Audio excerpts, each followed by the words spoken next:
vous avez proposé un plan, il était bon, mais l'auteur n'est pas celle que j'ai accusée, ou nommée plus exactement. Donc là, vous aurez la correction dans celui-ci. C'est pas Roselyne Dupont-Roch, qui est une femme qui enseignait à la Cato, mais c'est Raymond Brown, qui a écrit beaucoup de choses sur notamment le tout Nouveau Testament. Et ce que je vous propose, si tu peux démarrer, s'il te plaît. Là, je laisse à ça ou Oui, voilà. Voilà. Donc, j'ai corrigé, Raymond Brown. Voilà. Ça, c'était j'allais dire le plan. Et je vous propose un tout petit peu de développement de ce plan pour qu'on puisse continuer, s'il te plaît. Donc, voilà. La dernière fois, donc, on a échangé ensemble l'entretien avec Nicodème et je vous ai proposé de travailler l'entretien de Samaritaine.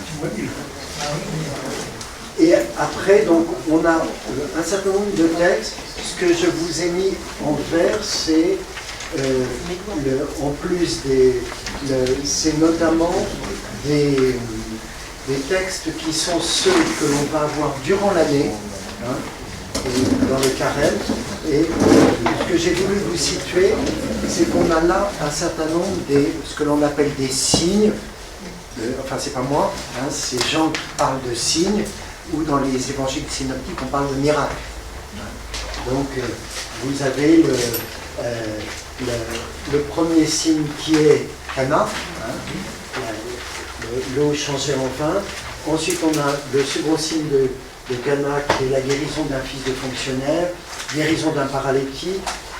C'est pas détaillé là parce que sinon ça faisait trop grand, mais il y a d'une part la multiplication des pains et ensuite il y a une marche sur la mer. Et puis ensuite, la guérison d'un aveugle de naissance, Jésus qui rend la vie à un mort. J'ai employé cette expression-là qui n'est pas de moi, plutôt que le mot de résurrection, parce que dans l'évangile de Jean, la résurrection, ça serait quand? Mais c'est Jésus, c'est la résurrection du Christ. c'est l'éternel.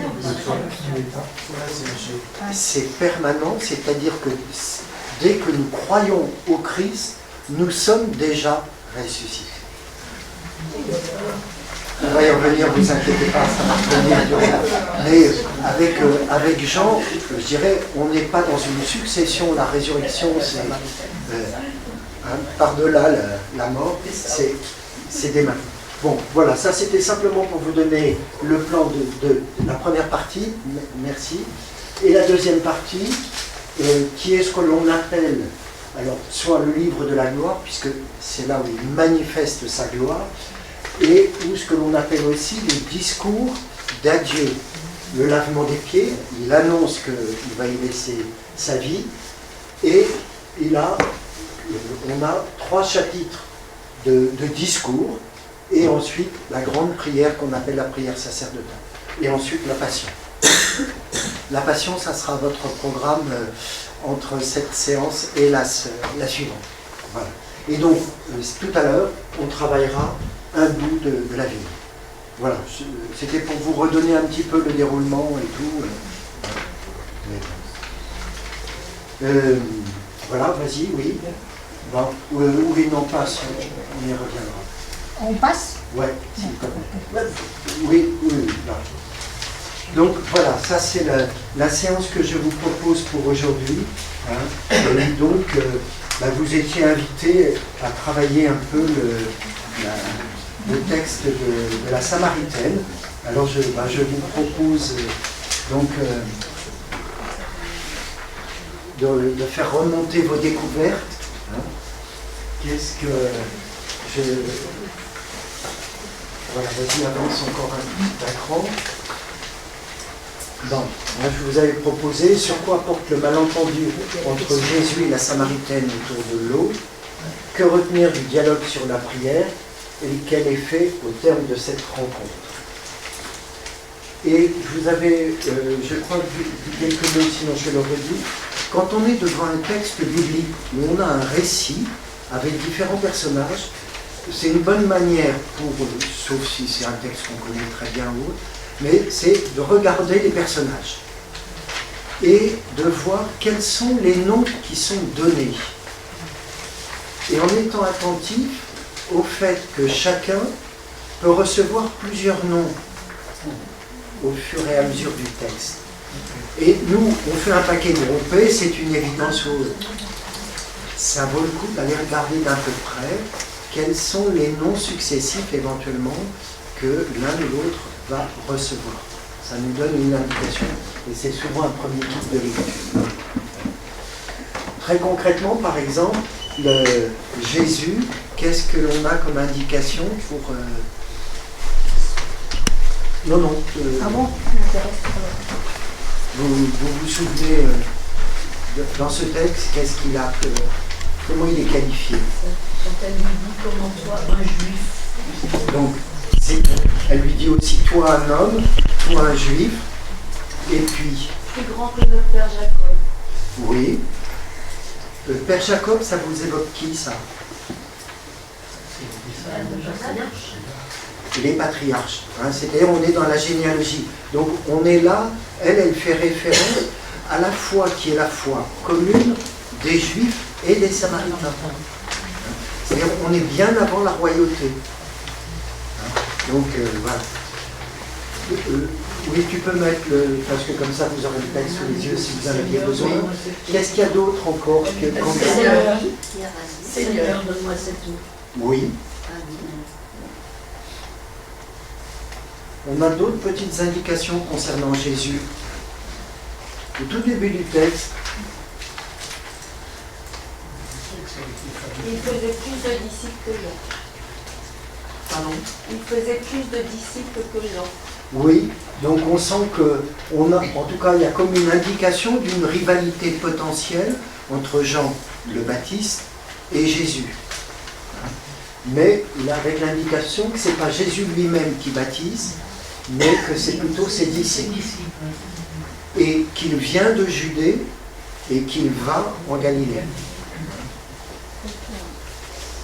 Bon, écoutez. Alors, sur quoi portait oui, les autres personnages, on les verra après, c'est les disciples et les Samaritains. Sur quoi portait le malentendu entre Jésus, qui demande à boire, et la femme? C'est pas le même mot. Alors, L'eau et l'eau. bon, L'eau et l'eau. Jésus, il demande quoi, lui? De l'eau. À boire. Il a soif. Il a soif. C'est de l'eau pour boire. C'est de l'eau pour le corps, vous pourrez dire. Hein. Et comme elle s'étonne de sa demande, hein, Il n'y a pas de source, tu n'as pas de puits. voilà. Hein, Le puits est profond, tu ne peux pas y aller. exactement. Et qu'est-ce qu'il lui propose donc? De l'eau vive. Et qu'est-ce qu'elle a comme caractéristique, cette eau vive? Elle est blanche, elle est pas, c'est pas sourd. Plus habituelle. C'est une source jaillissante en vie éternelle. Et où est-ce qu'elle est, cette source? Exactement. Ça veut dire que celui qui boira de l'eau que Jésus va donner aura en lui une source d'eau jaillissante en vie éternelle. C'est-à-dire, c'est pas qu'il n'aura plus jamais soif, mais qu'il aura la source en lui-même. Et un petit détail, mais ça que nos traductions liturgiques, on nous dit qu'il est assis sur le puits. C'est quoi la traduction littérale? Il est assis sur la source. Il est la source.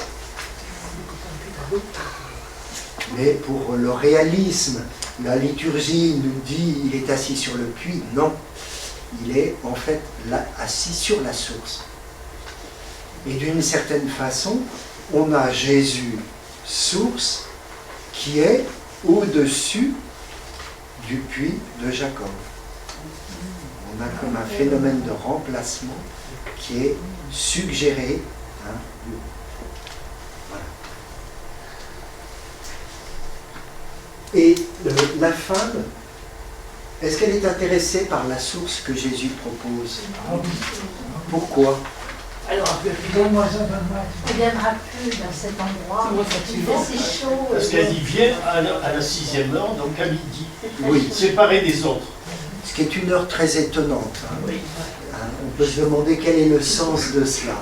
Mais en tout cas, c'est vrai qu'elle est de corvée d'eau pluriquotidienne et qu'au fond, elle préférait en mettre. Mais en même temps aussi, la suite du texte, qu'est-ce que ça nous montre chez cette femme? L'histoire du mari.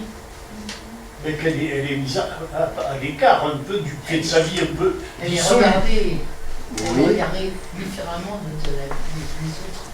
Oui. Et puis moi, j'aurais volontiers dit qu'elle est assoiffée, mais pas seulement d'eau. En recherche d'affection, oui. D'affection et aussi spirituelle. Parce que Jésus la branche et hop, ça démarre. Oui, oui. Marrant.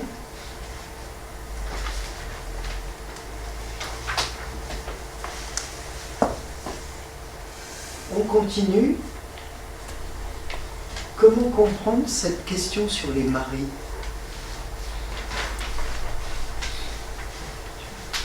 Pourquoi il lui dit va chercher ton On mari? lui révélé qu'il savait des choses, c'est pas elle. Le puits, c'est dans l'histoire biblique, c'est le lieu de la rencontre avec, en vue de l'alliance. Tout à fait. Et là, il va chercher son mari, donc il lui dit clairement, il laisse entendre qu'il n'a pas l'intention, qu'il n'envisage pas de faire alliance avec elle, enfin de se marier avec elle. Et qu'il la renvoie à l'alliance dans laquelle elle est. Et parce que donc, si on revient sur dans le temps des patriarches, il y a au moins 2 rencontres qui ont lieu et j'allais dire de rencontres en vue d'un mariage et d'une alliance qui ont lieu autour d'un puits. Donc voilà. Et alors, mais ça c'est pour j'allais dire dans les notes en bas de page dans les Bibles. C'est pas toujours intéressant, ça peut nous disperser, mais il y a l'indication que 5 maris, eh bien ça évoque les 5 divinités qu'adoraient les Samaritains. Et que probablement c'est à ça qui fait allusion. Et qu'au fond, elle ne sait pas où elle en est dans sa foi, en lui disant celui avec lequel tu es n'est pas ton mari. Oui? Ça pourrait être les 5 livres de la Torah que les Samaritains ont gardés. Oui, oui, mais du fait que c'est l'alliance, la symbolique de l'alliance, et donc et c'est aussi la symbolique homme-femme, c'est la relation de Dieu avec son peuple. Donc c'est plus en ce sens-là que ça pourrait évoquer le fait que, effectivement, c'est d'ailleurs ce que les Juifs reprochent aux Samaritains, c'est d'avoir de nombreuses divinités. Je vous ai mis les références, ça vient un tout petit peu plus loin. C'est pour ça qu'il lui... Pardon. C'est pour ça Le roi qu'il... 17. Parce que c'est une chose qui m'a interrogé, moi, c'est pour ça qu'il lui répond, vous, les Samaritains, vous adorez ce que vous ne connaissez pas, nous on adore ce que l'on connaît, c'est ça? Oui, oui, effectivement. Là, il ne lui fait pas de cadeau. On peut peut-être avancer si tu veux pour avoir l'autre. Non, ou c'est juste avant pour avoir le texte sous les yeux. Oui, voilà. Non. C'est le texte. Bon. Ben, vas-y, avance, pardon. Excuse-moi. Oui. Ah oui. Reviens juste en arrière. Encore une autre indication de méthode de lecture biblique. Les indications de lieu et de temps sont souvent, elles ne sont pas forcément historiques.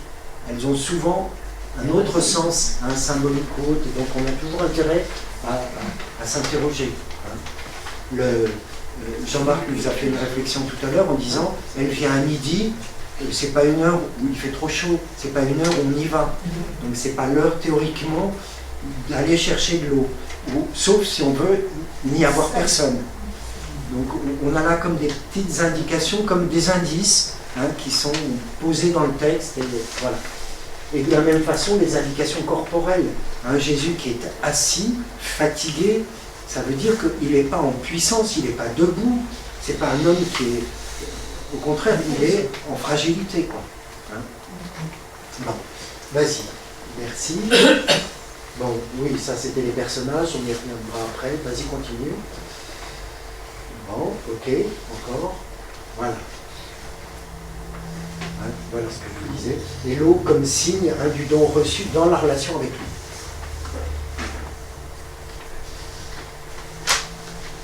Vas-y. Alors, le malentendu concernant le... Non, Anita, la place devant. Anita, il y a la place devant.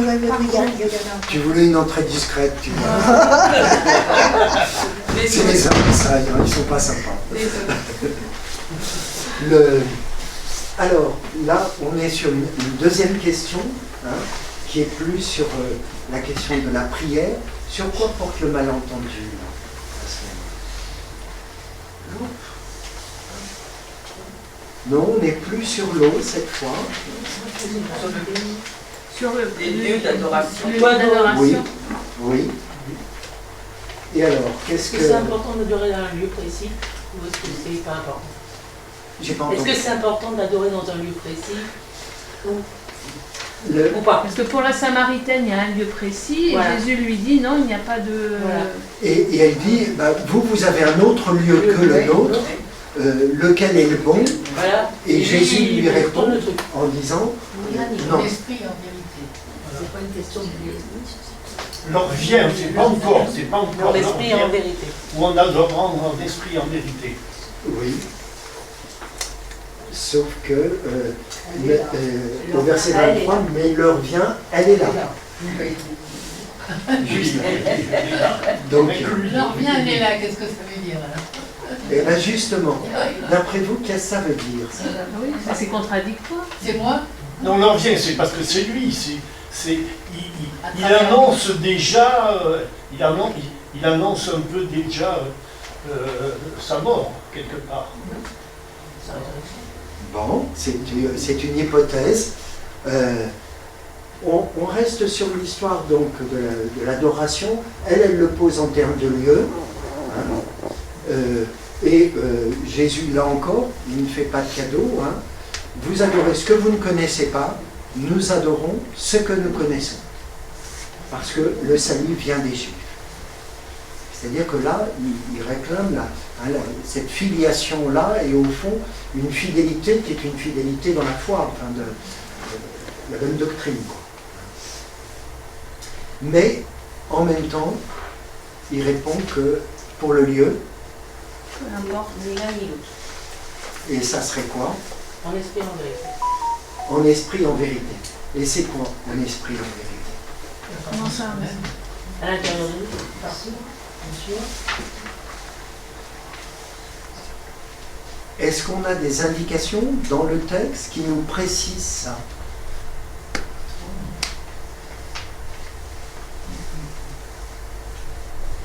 Dieu est esprit. Dieu est esprit. Donc c'est ça, celui que nous adorons, c'est lui qui est l'esprit. D'une certaine façon, ça veut dire que c'est lui qui est la source. Et en vérité, c'est peut-être bien la contradiction qu'il y a entre les uns et les autres, hein, puisque au fond, elle est dans l'erreur, vous êtes dans l'erreur puisque vous ne connaissez pas. Et en même temps, comment ça se poursuit? Je sais que aussi domicile, celui qu'on appelle Christ. Alors, ça c'est encore après, mais déjà là, tels sont en effet les adorateurs que cherche le Père.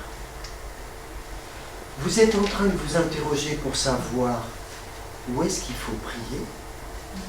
Dit autrement, vous cherchez Dieu, mais en fait c'est Dieu qui vous cherche. Il y a un renversement complet qui est opéré. Hein.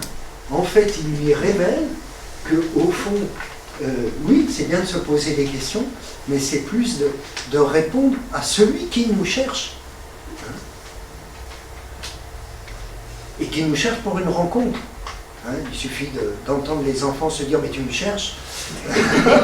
Bah, c'est exactement de cet ordre-là. Voilà. C'est-à-dire, il s'agit de répondre à celui qui est en attente de nous.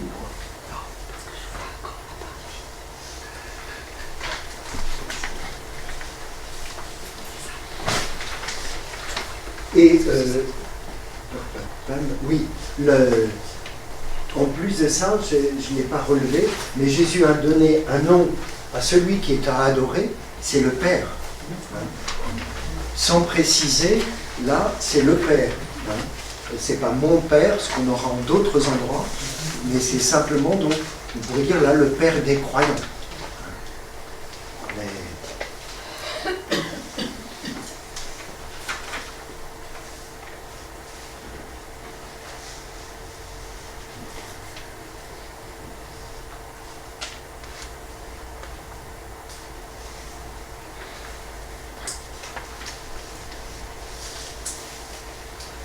Est-ce qu'en vérité, ça ne veut pas dire dans la lumière, si on peut opposer à l'ombre, c'est-à-dire on est dans l'ignorance, dans l'ombre, et en vérité, c'est dans la lumière, près de Dieu. Oui, tout à fait, parce qu'en tout cas, la thématique de la lumière n'est pas très présente dans ce texte-là, parce que là, on est plus sur la symbolique de l'eau, mais c'est très présent dans le reste de l'évangile de Jean. Mais il y a un autre élément, je l'avais découvert en travaillant pour ce soir, et puis j'ai oublié de le reformuler, c'est qu'il est question de vrai tout à l'heure.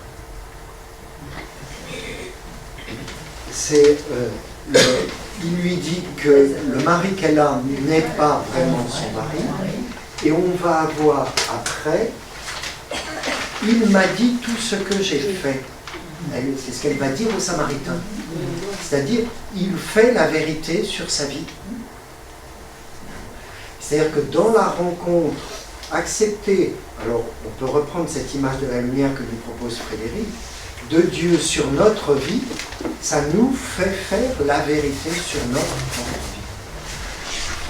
Et c'est au fond ça, le fait, et c'est d'ailleurs souvent pour ça qu'on n'a pas très envie, de se laisser regarder par le Christ, parce que on sent que oui, on n'est pas tout à fait en adéquation. Par contre, une question qui m'interpelle aussi, là, c'est là, quand on parle des Juifs, oui. On parle des gens de Judée alors. Samaritains, C'est la question. c'est pas juif. Pourquoi on ne sait pas les Samaritains, voilà, enfin les Galiléens, d'accord, mais c'est des Juifs aussi. Les Samaritains, c'est au fond un peuple mélangé, puisque donc ils ont été emportés en déportation et l'envahisseur, la Syrie et ensuite Babylone, a ramené d'autres populations, histoire de bien brasser et de mettre le bazar. C'était une des techniques traditionnelles dans ces différentes Qui existe encore à l'époque. Il semble bien. Il n'y a qu'à voir. Oui.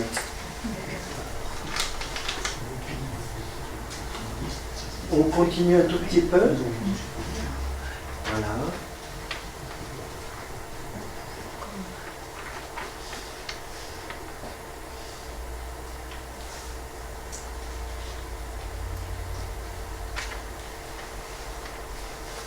Oui, vas-y.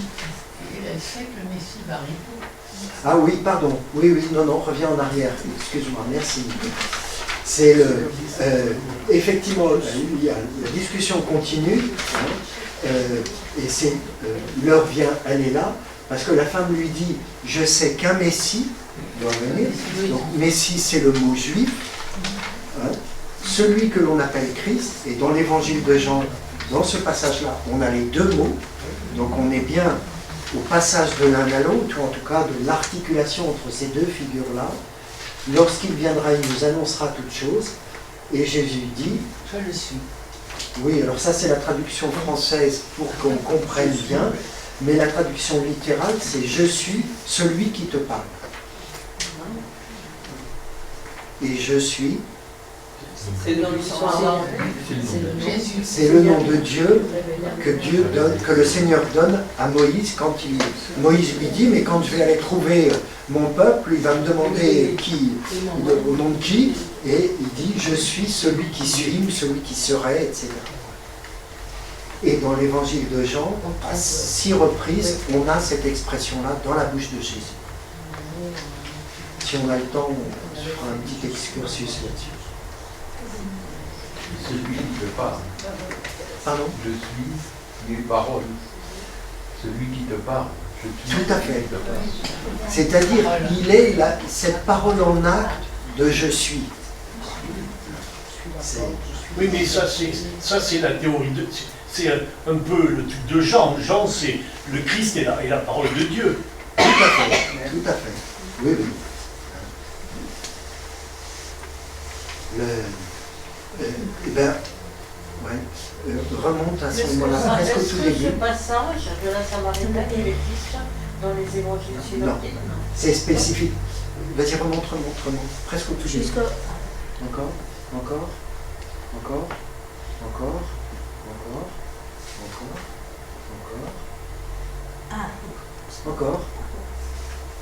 Vas-y. Encore. C'est tout. Oui, encore. Voilà. Vous avez mis ça pour un peu les, j'allais dire, entrée et sortie dans l'évangile de Jean. On a le prologue, hein, mais on verra ça tout à fait à la fin. Mais personne n'a jamais vu Dieu. Un Fils unique, Dieu, qui est dans le sein du Père, nous l'a expliqué. Ça conclut le prologue qui a dit que le Verbe était avec Dieu dès le départ et qu'il était Dieu. Et voilà. Et ça veut dire que, effectivement, c'est vraiment le projet, on pourrait dire le projet éditorial, la thématique du livre de l'Évangile, c'est de nous manifester que Jésus-Christ, il est le Fils, mais il est Dieu, c'est l'affirmation, et il est cette parole développée. Et effectivement, en conclusion, Jean l'évangéliste nous dira, voilà, Jésus a opéré sous les yeux de ses disciples bien d'autres signes, mais cela était pour que vous croyiez que Jésus est le Christ, le Fils de Dieu. C'est vraiment le fil rouge de l'Évangile. Et qu'est-ce qui nous permet de dire que Jésus est le Fils unique? Qu'il n'y aura jamais d'autre Jésus, que Jésus ne reviendra plus jamais sur terre sous forme humaine avant son retour dans la gloire. Dieu seul le sait. Mais on affirme tellement que Jésus est le Fils unique, ça me étonne. Eh ben, en tout cas, c'est l'expérience que l'on fait. Et là, vraiment, pour le coup, dans l'évangile de Jean, c'est une affirmation très forte, qu'on va en voir encore tout à l'heure en différents passages, c'est qu'il s'affirme comme Fils, c'est référé à un autre, la vie, il l'a reçue d'un autre, il la tient d'un autre, mais en même temps, il est Dieu. Il est de Dieu. Donc ça, on a une affirmation très forte. Les Juifs reprochent aux chrétiens d'avoir divinisé Jésus ou autre, mais en fait, au moins dans l'évangile de Jean, c'est massif et c'est très clair et c'est dans la bouche même de Jésus. De ce point de vue-là, c'est pas une invention tardive, postérieure, c'est vraiment au cœur même du témoignage évangélique. Est-ce qu'on peut dire que le Christ est le roi, Fils de Dieu? Dans l'évangile de Jean, il y a l'association des deux est très peu faite. Il est très peu question du royaume dans l'évangile de Jean. C'est une autre thématique qui est beaucoup plus présente dans les synoptiques.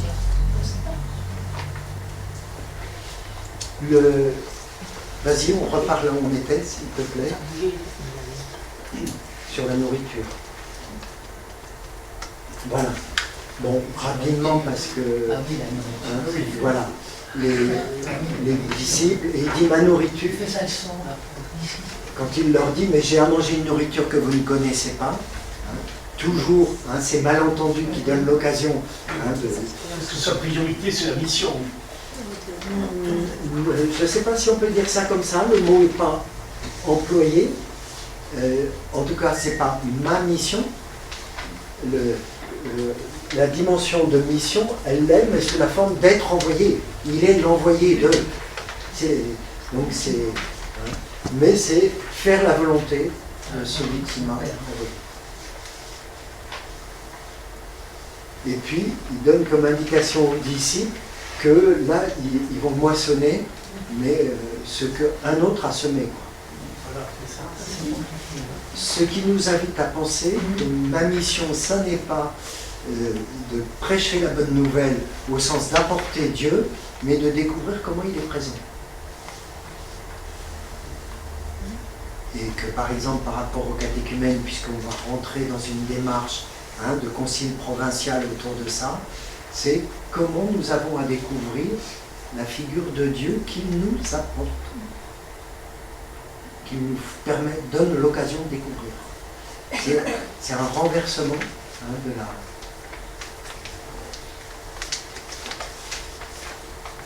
Bon, on aura l'occasion d'y revenir. Vas-y. Les Samaritains, donc elle est partie... oui, il y a eu une chose... je ne sais pas si vous aviez fait attention à ça. Quand elle part, qu'est-ce qu'elle fait, la Samaritaine? Et alors? Qu'en avez-vous pensé du fait qu'elle laisse sa cruche? Qu'elle va revenir. C'était pas le plus important pour elle, c'était d'aller témoigner. L'eau a commencé à jaillir en elle. Elle s'est transformée. Oui, elle n'en a plus besoin. Et que d'une certaine façon, il faut aussi, parce que ces récits-là, ce n'est pas un récit historique. On est dans la pédagogie de Jean qui, à travers des grandes rencontres, nous fait découvrir, nous embarque, on pourrait dire, dans des itinéraires de foi. Et au fond, que pour suivre Jésus, il faut laisser tomber quelque chose. Il faut lâcher des choses. Est-ce que ça vous évoquerait, cette démarche-là, un autre récit biblique, pas dans Jean? Je sais pas, quand il appelle ses disciples et qu'il laisse leur filet pour le suivre. Oui, tout à fait. Abraham. Oui. Bartimée. Exact. Qu'est-ce qu'il fait, lui? Il jette son manteau et il y va. Voilà, il bondit, il laisse son manteau et il y va. C'est-à-dire qu'effectivement, pour aller à la rencontre du Christ, il faut laisser tomber des choses. Alors, on peut le prendre au sens physique, qu'effectivement, Abraham, il laisse tout, et il s'en va. Mais on peut aussi le comprendre de façon symbolique, en se disant qu'il y a des représentations de Dieu que nous avons, qu'il va falloir accepter de laisser tomber pour accueillir la nouveauté christique. Parce que nous allons toujours à la rencontre du Seigneur avec tout plein de choses dans les poches et dans le sac à dos. C'est un peu comme une montgolfière. Comme? Oui, pour la Montgolfière. Voilà. Et là, justement, ce qui sème, finalement, c'est aussi son témoignage à elle, puisqu'après, elle en témoigne. Oui. Et puis après, les autres vont se convertir. Voilà. Et ils vont lui dire, ce n'est plus seulement à cause de tes dires que nous croyons, nous l'avons entendu nous. C'est ça. Ce qui exprime que, au fond, la finalité, ça n'est pas d'apporter, mais de permettre la rencontre. Moi j'avais beaucoup aimé un livre s'il y en a qui ont envie de travailler, de lire quelque chose autour du ministère, c'est-à-dire des ministères, diacres, prêtres, etc. Dans les premières générations chrétiennes, et c'est un livre écrit par Charles Perrault, qui est un homme qui est décédé aujourd'hui, qui a été prof à la Cato pendant longtemps, et il emploie l'image, il dit, mais en fait, le ministère, c'est un serveur. Non pas le sens serveur du bistrot, encore que c'est apporté à boire, mais au sens informatique du terme. C'est-à-dire qu'il met en relation. Et je trouve ça tout à fait intéressant. Parce que le serveur, on ne le voit pas, il n'encombre pas, sauf quand il dysfonctionne. Et à ce moment-là, on pèse. Mais voilà. Et je crois que ça nous dit quelque chose. Bien. Et eux-mêmes apportent aussi autre chose. Nous savons qu'il est vraiment le sauveur du monde. Là encore, hein, c'est toc. Un petit indice qui est déposé dans le texte. Et à la lecture rapide, on n'a pas fait gaffe. Et en fait, ils apportent un élément qui n'a pas encore été exprimé. On trouve dans deux Jésus. Et c'est le sauveur.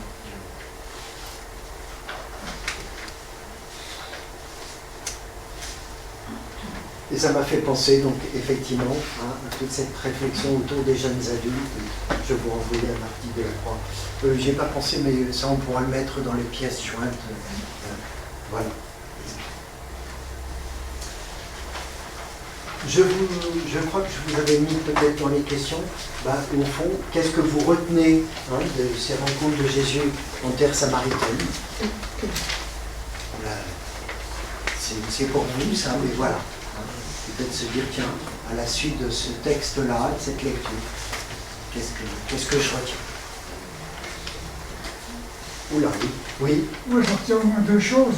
C'est que Jésus est un chemin de vie.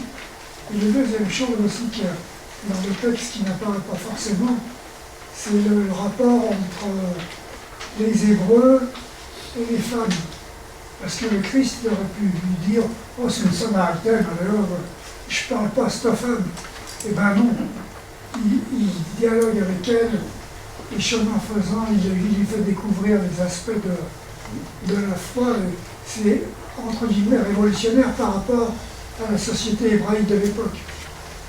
Oui et non, parce que en même temps, c'est quand même, je dirais là, s'il y a tant de problèmes dans la relation avec des femmes, enfin dans le mariage avec des femmes étrangères, c'est parce que c'est bien par la femme que il y a l'éducation dans la foi, etc. Parce que déjà au temps de Jésus, on avait ça. Et que d'autre part, alors, en tout cas dans les évangiles, c'est toujours les femmes qui sont les premières témoins de la résurrection. Donc ça, quand même, les disciples disent bien qu'ils étaient stupéfaits que Jésus parlait avec une femme. Oui, voilà. Et d'autant plus avec une femme étrangère. Bon, mais je vous propose qu'on ne continue pas sur ce partage-là, parce que sinon on n'aura pas le temps.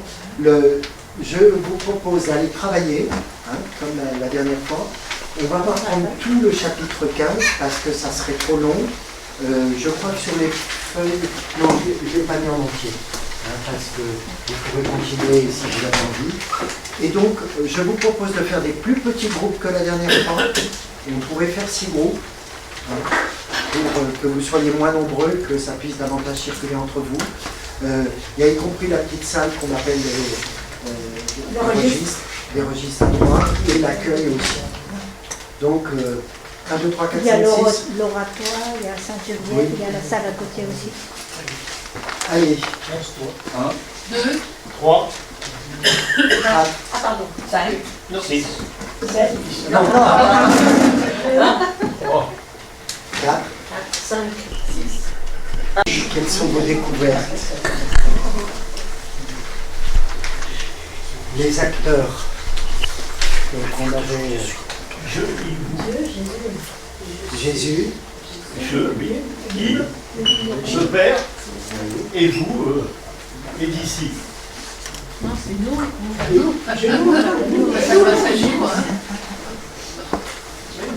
c'est vous. On se précise qui est ce vous. Oui. Très bien. Bon.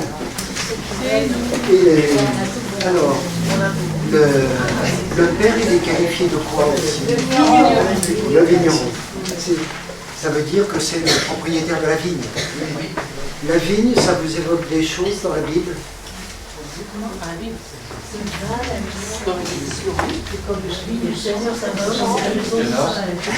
Oui, c'est le peuple, c'est l'image du peuple traditionnellement. Qui est le Père et le vigneron, qui prend soin de sa vigne. Ok. Et Jésus dit mon Père. Il dit mon Père. Tout à fait. C'est pas le Père, c'est mon Père. Oui, hein, et c'est bien que tu fais la différence par rapport à ce qu'on avait tout à l'heure dans la Samaritaine, où c'était le Père. Là, au fond, entre la vigne et le vigneron, c'est une relation qui est quand même une relation assez particulière, hein, une relation de filiation, qui est très étonnante. Alors, qu'est-ce qu'il fait le Père, le vigneron? Il est monde. Oui.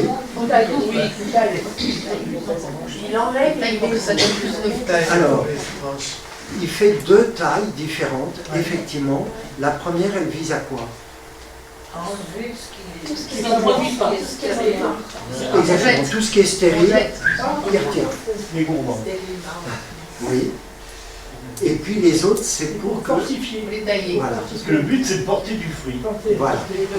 C'est ce qui est fait dans la vigne, hein, c'est fait en janvier, février, hein, c'est ce qu'on fait à ce moment-là. Effectivement.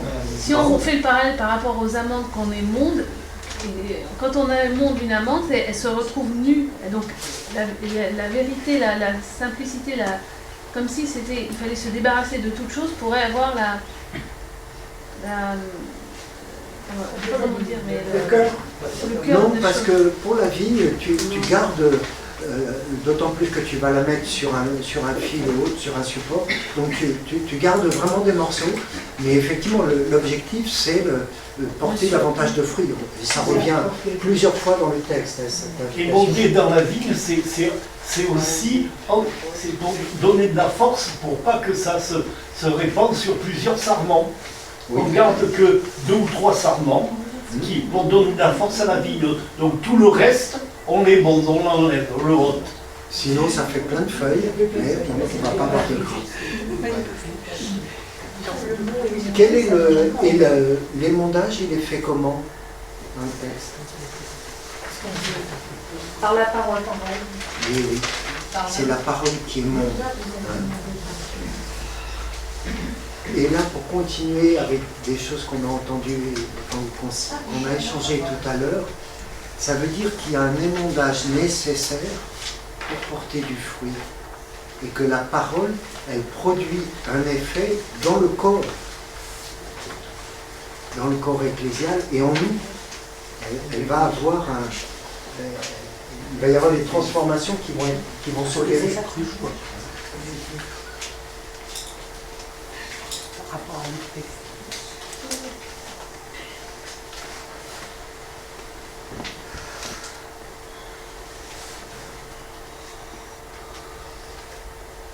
Ok. Est-ce que dans la vraie vigne, on ne retrouverait pas le vrai de en vérité? Alors oui, aussi, effectivement. Hein. Cette thématique de la vérité court à travers les textes de l'évangile de Jean. Hein. Je suis la vérité, hein, le chemin, la vérité, la vie. Donc tout à fait. Hein. On continue à avancer. Donc, sur le demeurer. Pardon. Oui. Et avec cette dimension que les sarments ils sont branchés sur la vigne, c'est un état de fait. Tandis qu'après, il y a cette invitation, demeurer en moi. C'est-à-dire que ça renvoie à une démarche volontaire des sarments. Donc là, on quitte l'image de la vigne, et c'est nous dont il s'agit, et nous sommes invités à demeurer branchés.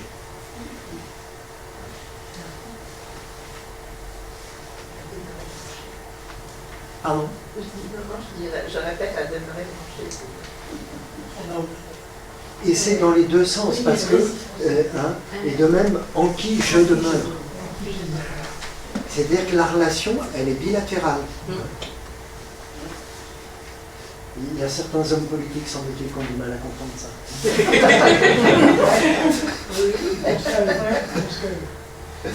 Bon.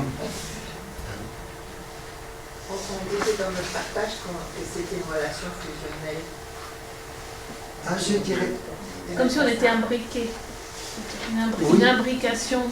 comme un peu comme, je pense au yin et au yang qui se complètent, qui se tiennent. Tout à fait, tout à fait. Oui, les phases fusionnelles. Et c'est d'autant moins fusionnel, enfin, c'est pas fusionnel parce qu'il y a quand même le fait qu'il y a l'élagage, hein, l'émondage plus exactement. Donc, ça, il y a de la coupe, de la séparation. Une fusion signifierait qu'il y ait un mélange, alors que là, c'est chacun reste soi, mais s'imbrique les uns les autres. Oui, sont articulés, liés ensemble, branchés, d'autant plus qu'il est clairement exprimé que c'est lui le pied. Et donc les racines, et donc par là, par où nous arrive la vie, quoi. Pour le coup, on n'est pas dans du fusionnel ou qui serait, j'allais dire, informe. Et il y a aussi le fait que si on ne demeure pas, c'est même plus le vigneron là, on ne sait pas qui fait la taille, mais ça part, quelqu'un qui ne demeure pas en moi, il est jeté dehors comme le sarment, il se dessèche, puis on les ramasse, on les jette au feu.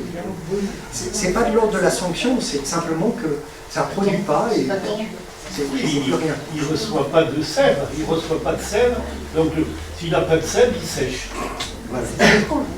Alors maintenant, il nous demande de demeurer en lui, mais lui, il nous affirme que lui, il demeure en nous. Oui, exactement. Et ça, c'est une affirmation. Enfin, oui, tout à fait. Tu as raison que d'un côté, on a une garantie et pas de l'autre. Et l'autre, bah, c'est à nous de faire ce qu'il faut. Oui, tout à fait. Et il y a un peu ce double mouvement. Une taille, ça veut dire une séparation, et en même temps, il y a du demeurer, quoi. Ça veut dire qu'il faut qu'il y ait ces deux dimensions-là. Et là encore, quelqu'un évoquait par rapport aux enfants, c'est bien de ça dont il s'agit aussi. À la fois, il y a un lien, et en même temps, il faut qu'on accepte qu'il y ait une séparation. On avance encore parce que comme le temps passe. Alors avec cette... oui.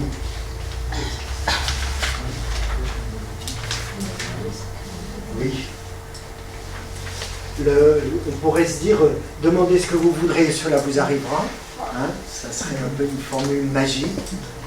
Et il faut quand même voir que c'est seulement si on demeure en lui et que ces paroles demeurent en nous. C'est-à-dire que voilà, exactement. Et ce qui glorifie mon Père, c'est que vous portiez du fruit en abondance.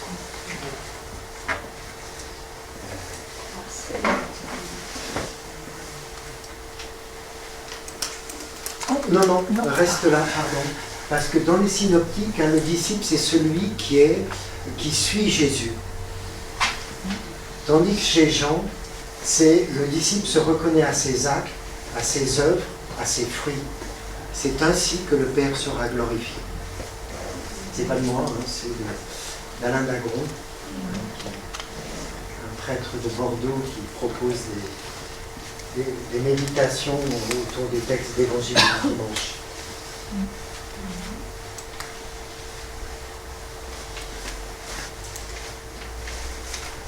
Attends, avant de le mettre, donc cette invitation-là, cette expression-là, comme le Père m'a aimé, moi aussi je vous ai aimé, demeurez dans mon amour.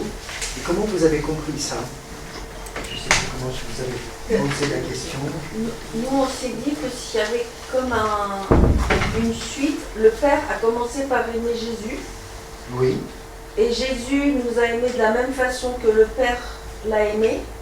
Et il nous demande de nous aimer les uns les autres comme lui nous a aimés ou comme le Père l'a aimé.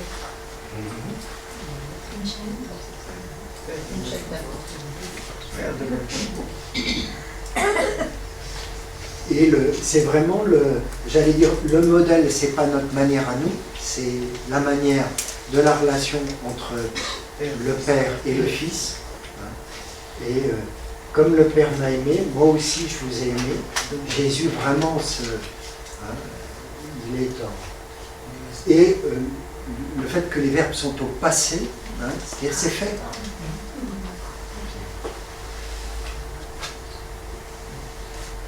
garde les commandements, c'est-à-dire qui demeure dans l'amour du Père. Et donc on sait que l'amour, il est dans les deux sens, entre le Père et le Fils.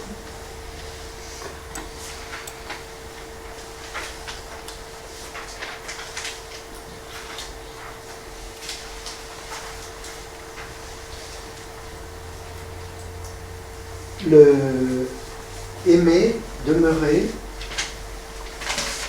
il y a aussi la question du commandement. Comment vous avez compris ça? Est-ce que ça se commande d'aimer? Un peu quand même. Oui, quand même. Vas-y, explique. Comment? Oui, développe un peu. Bah, je pense que aimer quelqu'un, ça peut être spontané, tout à fait. Mais on peut le juguler aussi si on n'a pas le droit d'aimer quelqu'un, parce que ça existe. Surtout quand on est marié. Oui. Et puis, donc je pense qu'on peut contrôler l'amour, son amour, on peut le faire grandir, on peut le réprimer si on veut. Et je pense qu'on est libre d'aimer. On peut choisir d'aimer. Quand même. Puis il y a 36 amours différents les uns des autres. Il y a l'amour filial, maternel, conjugal, fraternel, etc. Dans le Il n'y a pas deux amours identiques, je pense. En grec, il y a plein de mots, trois principaux, philein, qui a donné philosophie, philatélie ou autre. Il y a le mot de eros, le désir, l'attrait physique et autres. Et puis philia, agapé. Et l'agapé, c'est vraiment l'amour désintéressé. Et c'est typiquement l'amour de Dieu avec son Fils, et du Fils avec son Père, et du Fils par rapport à nous. À chaque fois que c'est le mot qui est employé, c'est agapé. Et quand par contre il va parler d'ami, un peu plus loin dans le texte, à ce moment-là, ça sera philia. Donc, mais sinon, effectivement, c'est vraiment cet amour désintéressé, et avec cette indication qu'il donne, que au fond, l'exemple même de l'amour désintéressé, qu'est-ce qu'il nous donne comme indication? C'est celui qui donne sa vie pour ceux qu'il aime. Voilà. Celui qui se dessaisit de sa vie pour ceux qu'il aime. Comme Jésus a fait. Oui, exactement.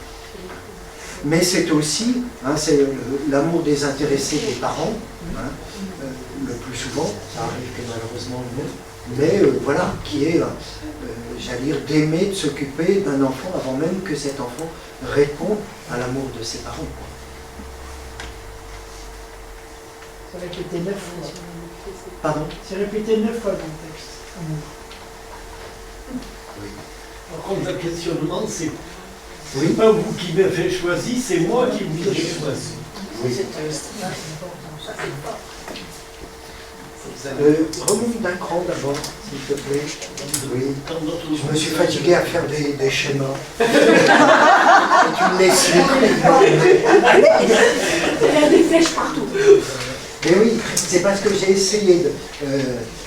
s'il y en a qui ont du talent pour des dessins ou autres, ne vous gênez pas pour proposer des choses la prochaine fois. Mais parce que je trouve que c'était intéressant, parce que d'une part, on a l'habitude de mes commandements, et là on passe à mon commandement, un commandement, ce qui est quand même un peu étonnant, quoi. Et donc je me suis dit, tiens, mais qu'est-ce que ça veut nous dire et tout. Et là, le repère, c'est donner sa vie, se dessaisir de sa vie. Et Jésus, il se dessaisit de sa vie d'une double façon. À la fois, il ne fonctionne pas comme s'il était propriétaire de sa vie. Il reconnaît qu'il la reçoit du Père et avec les frères. Et que c'est l'association des deux, ça forme la croix. Et en ce sens-là, c'est ce que nous faisons au début de l'Eucharistie pour signifier le mouvement même de l'Eucharistie. c'est-à-dire c'est se tenir debout vers le Père, et en même temps, c'est être constitué frères et sœurs les uns des autres. Et c'est ce que le Christ, par excellence, fait.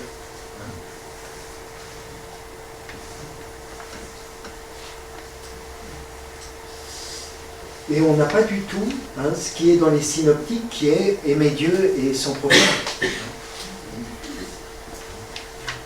Mais c'est pour ça qu'il dit bon commandement. Oui. Bon commandement. Il se distingue des commandements.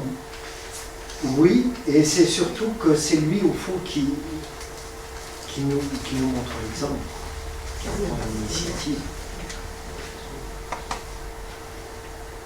Mais en même temps, si on respecte son commandement, eh ben on respecte les autres. Hein. Ah oui, ben ça va. Si on aime quelqu'un, on ne va pas le tuer, on ne va pas le voler. C'est bien. Là encore, je pense qu'il y a des hommes politiques qui pourraient.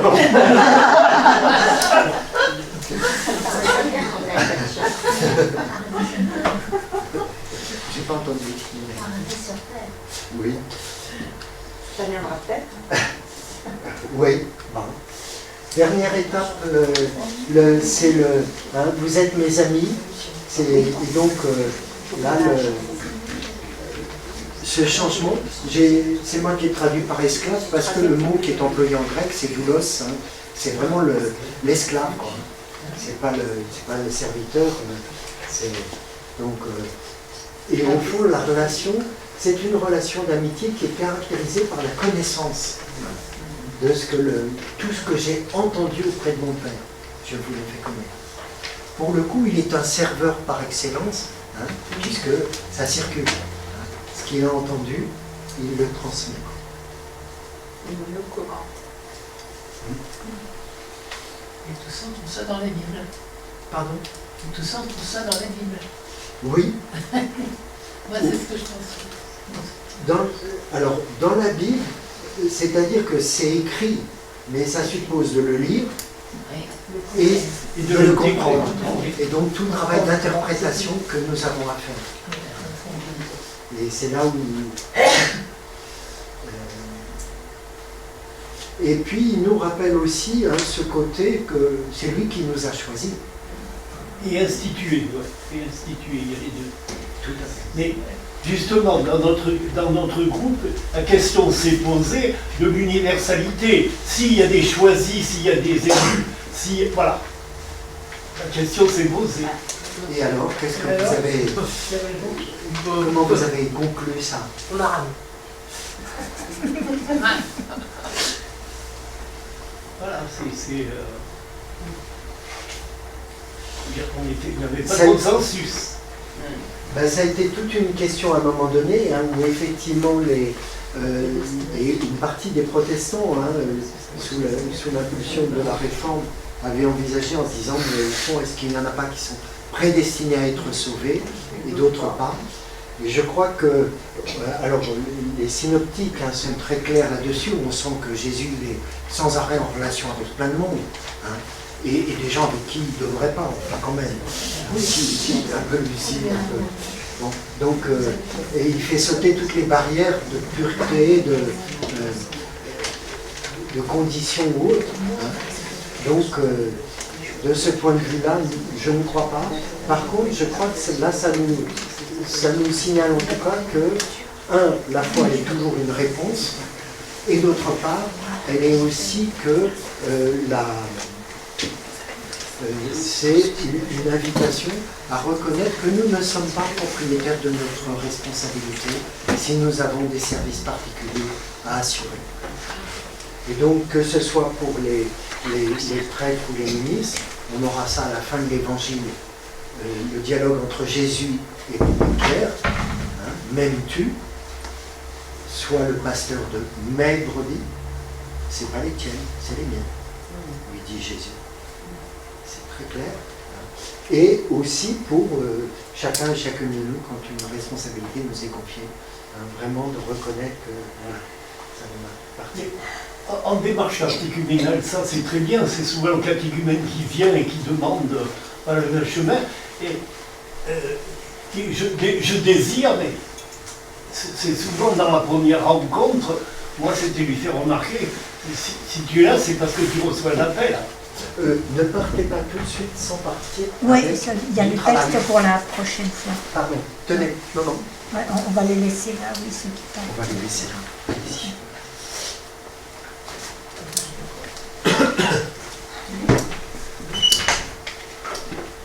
Est-ce qu'il y a d'autres questions qui sont restées en suspens ou que vous aviez soulevées ou pas?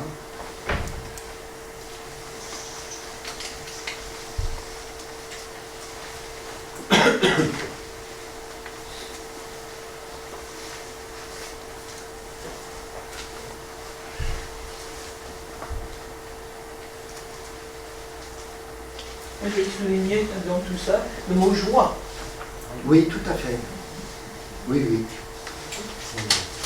On n'est pas du tout dans de la réprobation ou dans de la... on se demande comment on a pu développer toute une logique très sacrificielle et autre. On est dans un tout autre registre. Et la joie, c'est vraiment la qualité de la relation avec Dieu. Et on est invité au fond à partager la joie de Dieu. Et je crois aussi que c'est intéressant de se dire que la joie, c'est un bon critère que c'est l'esprit et qu'on est attentif à l'esprit. C'est pas une joie superficielle, ça ne veut pas dire qu'il n'y a pas des galères, mais qu'intérieurement, on est en sécurité et on sent que, oui, on est bien en train de répondre à cet appel du Seigneur. Sur le chemin, oui, oui. Oui, tout à fait. Bon. Eh bien, écoutez, donc, une petite feuille à emporter, carrément la lecture de la Passion selon Saint Jean. Je suis persuadé que vous la connaissez par cœur. T'es pas sûr. Parce qu'elle est quand même assez particulière et c'est celle que nous entendons le vendredi saint.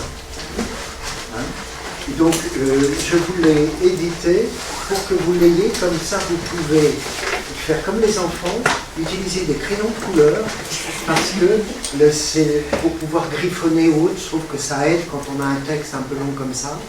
Et il y a pareil qu'il y a des questions qui sont proposées, de repérer les acteurs, c'est pas tout à fait les mêmes, notamment par exemple un homme comme Pilate a une place très particulière dans l'évangile, dans la Passion selon Saint Jean. Voilà. Et puis de toute façon vous recevrez, je vais parler de là, voilà.